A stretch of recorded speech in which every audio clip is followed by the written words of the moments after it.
we're developing a society because of all of these different toxins known to affect brain function. We're seeing a society that not only has a lot more people of lower IQ, but a lot fewer people of higher IQ. In other words, a dumbing down, a chemical dumbing down of society. So everyone's sort of mediocre. That leaves them dependent on government because they can't excel. We have these people of lower IQ who are totally dependent. Then we have this mass of people who are going to believe anything they're told because they can't really think clearly. And very few people of very high IQ who have good cognitive function who can figure this all out. And that's what they want. So, you can kind of piece it together as to why they are so insistent in spending so many hundreds of millions of dollars of propaganda money to dumb down society. The secret organizations of the world power elite are no longer secret. They have planned and are now leading us into a one-world communist government.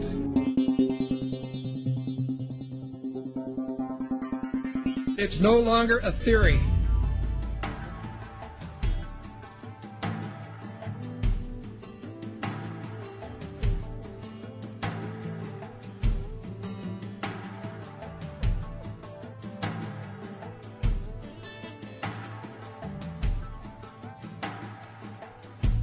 The German philosopher Johann von Goethe once said, "There are none more hopelessly enslaved than those who falsely believe that they are free."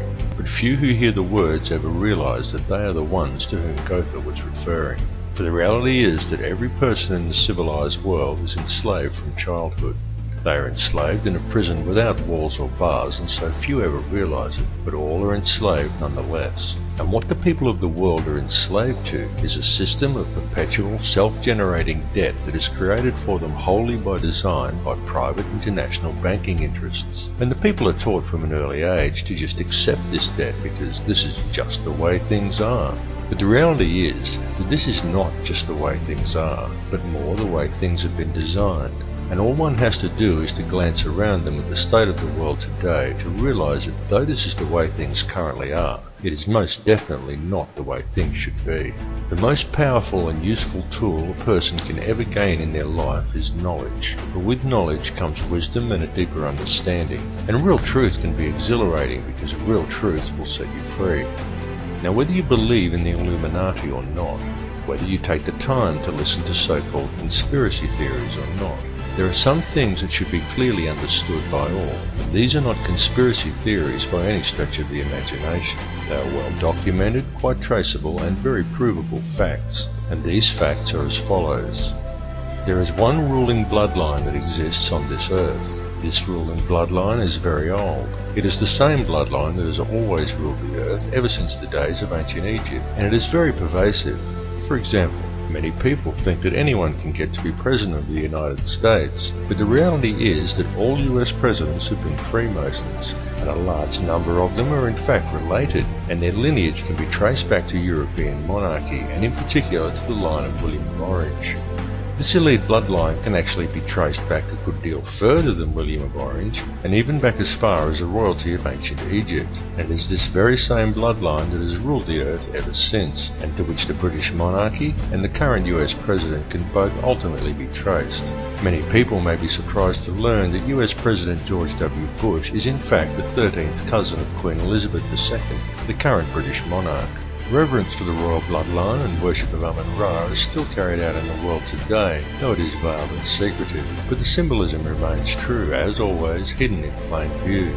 Adherence to such traditions is why each of the three city-states of London, Vatican and the District of Columbia all have their own obelisks. The London obelisk is also accompanied by two sphinx wrought in the image of Thutmose, indicating that it is in London that the royal bloodline actually resides. The fact that out of all the pharaohs to choose from, the London Sphinx depicts Thutmose is actually very telling indeed for a number of reasons, but that is another tale. The British monarchy is steeped in ancient traditions and symbolism, and they do not attempt to hide these connections. They just don't mention them or answer questions about them, but the signs and symbols are right there for discerning eyes to clearly see, again, as always, hidden in plain view. Just a look at the royal coat of arms, the royal regalia and the coronation throne clearly demonstrates these connections. and the evidence linking these rulers to the one bloodline does exist. All the information to verify these claims lies within the public domain. It is up to each of you to connect the dots yourself. More importantly, however, is the fact that over the last 200 odd years there has developed behind this ruling bloodline another elite class, somewhat similar to a priesthood that remains hidden in the shadows. This shadowy priesthood is the money changers, the international banking elite, consisting of 13 very influential families, and it is this shadowy elite who ultimately controls things from behind the scenes. This control is achieved through covert manipulation of the global money systems and maintained through an intricate web of interconnected secret societies, through which control over the flow of all money, all resources, all food, and more importantly, all information through manipulation of the world's educational institutions and corporate media is also achieved.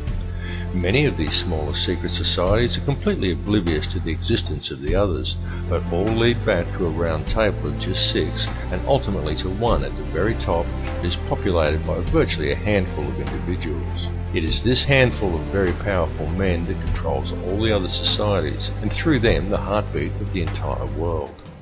The society that sits at the very top was founded on Knights Templar traditions in Bavaria in 1776 by a man called Adam Weishaupt, and this is the Order of the Illuminati. The man who commissioned Weishaupt for the task was Mayor Amschel Rothschild, and it was done in order to carry out a plan conceived by Rothschild and the heads of 12 other families at a secret meeting that took place in 1773.